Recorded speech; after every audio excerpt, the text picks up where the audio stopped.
Some things that God is weeding out of my life may look very simplistic, very small, harmless to the way that we live our lives, but small things grow. Simple becomes complicated and normalized. I grew up watching sci-fi, fantasy, thrillers, and sometimes things that I talk about look like they could come right from one of those scripts. And that is how the enemy has tricked us. Back in the 60s, my mother was very determined that we not watch this brand new, in-color, spectacular show called The Wonderful World of Disney. Now you may laugh, but one Sunday night, when we were visiting relatives who had children our age, that show came on and my mother lost that battle. And I became fascinated by some of the things that these kids on TV could do. I wasn't a very happy child. And now I was being introduced to something brand new and very intoxicating.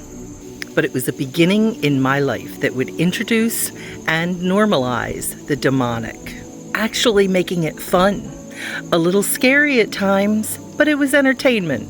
Does anyone remember the show Dark Shadows? As a preteen, if I even thought that I was going to miss one of the episodes, I became angry and very upset.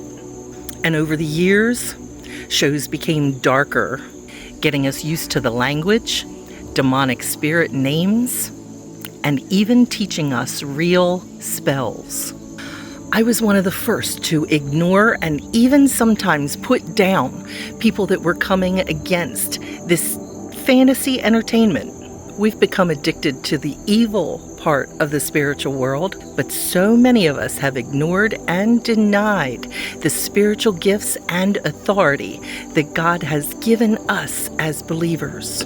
Recently, I've had supernatural things occur in my life, and it was only God and His angels who have saved me, who literally moved me into a better position. I've seen things that I never want to see again, and I hate that they're even in my memories.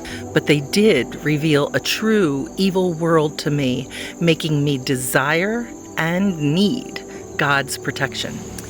So if you've been tormented by anything at all, it is not of God. He does not torment. God's love will bring you directly into His arms, and He will hold you there as He heals every part of you.